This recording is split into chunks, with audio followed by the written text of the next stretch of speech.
So ito yung mga white leghorn natin mga ka-farmers na mga lalaki. Yan no, ang kinakain nila is sapal ng niyog tapos konting feeds. Yan, malalaki na sila. So malapit na rin natin itong manggagamit. So sobrang dami nito mga ka-farmers, yan no. So malalaki na rin yung pangangatawan nila. So low maintenance lang din yung binibigay natin sa kanila mga ka-farmers na patuka. Yan o, sapal ng niyog, konting feeds, yun lang binibigay natin. Tapos darak para hindi tayo malakyan sa gastos dito. Pero yung pangangatawan nila magaganda. Yan o.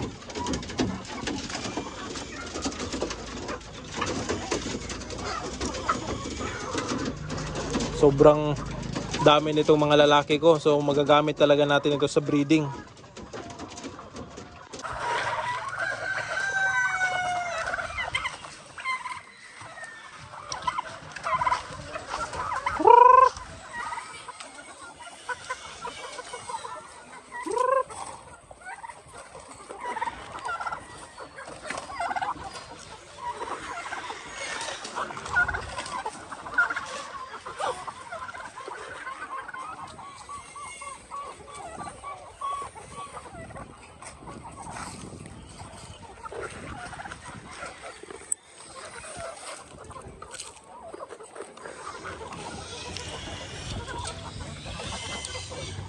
So ito mga ka-farmers, yung mga manok na pinapakawalan natin, pati yung mga pabo. Ito mga matatanda na itong mga white leghorn na ka-cross sa barred rock, pero ang lakas nilang mangitlog. So kahit matatanda na yan mga ka-farmers, nangingitlog pa rin sila.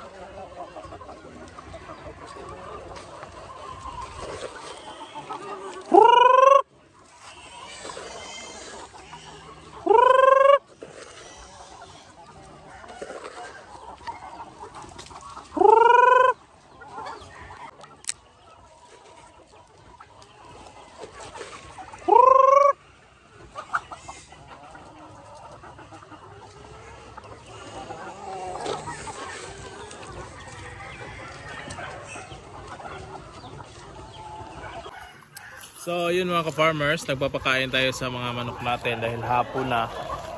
So ipapasilip ko yung itong mahigit 6 na taon na itong white leghorn na ka-cross sa barred rock natin. So 50-50 yung ano nito, dugo, 50% white leghorn, 50% barred rock. So ito sila. So ito sila mga ka-farmers, meron tayong isang Rhode Island Red, matanda na rin yan. So yan, meron pa tayong natirang siguro 4 na pirasong mga old hen natin. Yan o.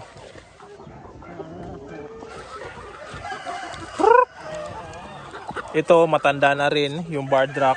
Lahat na ito except dyan. Yan lang yung medyo bata-bata, nasa mga 1 year, almost 2 na dagay yan mga ka-farmers. So yan sila, ito. Nangingitlog pa rin yan mga ka-farmers kahit matanda na yan. Ito, nangingitlog. Merong isa nito, wala dito dahil naglilimlim. Kanina, lumabas kanina na broody yung kanyang, yung parang naglilimlim na yung tunog niya. Ewan ko kung saan bang banda naglilimlim dahil di ko napagmasdan kung saan yun sila nangingitlog. Pero meron akong nakita dyan, merong 2 itlog, tig-2, for sure. Isa sa kanila or 2 dito sa mga inahin na ito ang nangingitlog dyan. Kasi itong isa, yung malaki yung palong, dyan yung nangingitlog nung una. So dami nangingitlog niyan, kinuha ko lang kaya iniwan na. Ewan ko kung saan na ito umiitlog. So papakita ko yung itlog ng mga matatanda natin na white leghorn cross sa barred rock. So dito sila dumadapo mga ka-farmers. Medyo makalat lang. Yan o. Yan yung itlog. 2. Kahapon, isa lang ito. Ngayon, 2 na. So di na natin yan tatanggalin. Diyan na lang natin. Paparamihin pa natin yan. Yan yung unang nakita ko dahil dito sila dumadapo tuwing gabi. Yan o, manok. Dito, mayroon naman akong nakita. Yan. itlog na naman. So malalaki mga ka-farmers, oh.